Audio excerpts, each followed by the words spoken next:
അപ്പോൾ ഞാനിവിടെ എടുത്തിരിക്കുന്നത് ഒരു ഗ്ലാസ് ബോട്ടിൽ തന്നെയാണ്. അതിൽ ഗ്രീൻ കളർ പെയിൻറ്റ് ഒന്ന് ചെറുതായിട്ട് അടിച്ചിട്ടുണ്ട്. അത് ബേസ് കോട്ടൊന്നും കൊടുക്കാതെ ഒറ്റ കോട്ട് മാത്രമേ കൊടുത്തിട്ടുള്ളൂ. അതിൻ്റെ ആവശ്യമുള്ളൂ. ഞാനിവിടെ എടുത്തിരിക്കുന്നത് ഒരു പഴയ തുണിക്കഷ്ണമാണ്. അപ്പോൾ ഇത് വെച്ചിട്ടാണ് ഇന്നത്തെ ബോട്ടിൽ വർക്ക് ചെയ്യാൻ പോകുന്നത്. ഈ തുണിക്കഷ്ണത്തിൽ നിന്ന് ഈ കാണുന്ന ഈ പൂവിൻ്റെ പടം ഒന്ന് വെട്ടിയെടുക്കാൻ പോവുകയാണ്. അപ്പോൾ ഇത് വെട്ടിയെടുത്തിട്ട് ബാക്കി എങ്ങനെയാണെന്ന് പറയാം. അപ്പോൾ ഇതൊന്ന് വെട്ടിയെടുക്കട്ടെ.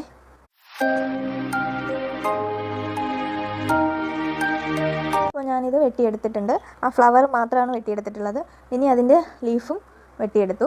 ഇനി നമുക്കിത് ബോട്ടിൽ ഒട്ടിച്ചു കൊടുക്കാം. വളരെ സിമ്പിളായിട്ട് ആർക്ക് വേണമെങ്കിലും ചെയ്യാൻ പറ്റുന്നതാണ്. നിങ്ങൾക്കും ചെയ്യാം. പഴയ ഏതെങ്കിലും തുണി എടുത്തിട്ട് അതിൽ ഇതേപോലെയുള്ള ഫ്ലവേഴ്സോ അല്ലെങ്കിൽ അങ്ങനെയുള്ള എന്തെങ്കിലും ഉണ്ടെങ്കിൽ അത് നന്നായിട്ടൊന്ന് വെട്ടിയെടുക്കണമെന്ന് മാത്രമേ ഉള്ളൂ. വേറെ വൃത്തികേടില്ലാത്ത രീതിയിലൊന്ന് വെട്ടിയെടുക്കണം, അത്രേ ഉള്ളൂ. നല്ല ഭംഗിയായിട്ട് വെട്ടിയെടുത്താൽ നിങ്ങൾക്കും ഇതുപോലെ ബോട്ടിലിൽ ചെയ്യാൻ പറ്റും. നന്നായിട്ട് ചെയ്ത് കൊടുക്കണം. ഞാനിപ്പോൾ ഇവിടെ എടുത്തിരിക്കുന്നത് ഫെവിക്കോളാണ്. ഫെവിക്കോൾ വെച്ച് തുണിയിലായതുകൊണ്ട് ഫെവിക്കോൾ വെച്ച് നന്നായിട്ട് ഒട്ടും. അപ്പോൾ ഞാൻ ബോട്ടിലും തുണിയിലും ഫെവിക്കോൾ പുരട്ടിയിട്ടുണ്ട്. എന്നിട്ട് ഇത് ഞാൻ ഒട്ടിച്ചെടുക്കാൻ പോവുകയാണ്. അപ്പോൾ നമുക്കിതൊന്ന് ഒട്ടിച്ചാലോ.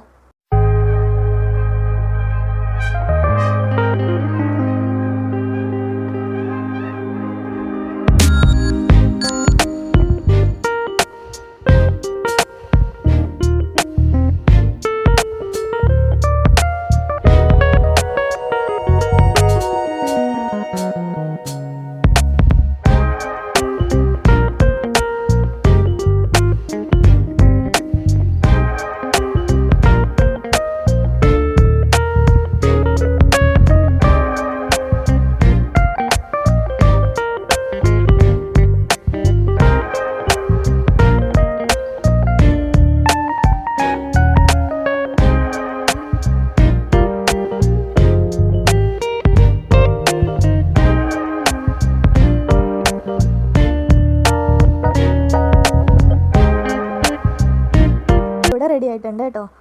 കണ്ടില്ലേ, നല്ല ഭംഗിയായിട്ടുണ്ടല്ലോ. അപ്പോൾ നിങ്ങൾ ആദ്യമായിട്ടാണ് എൻ്റെ ചാനൽ കാണുന്നതെങ്കിൽ ഒന്ന് സബ്സ്ക്രൈബ് ചെയ്യണം.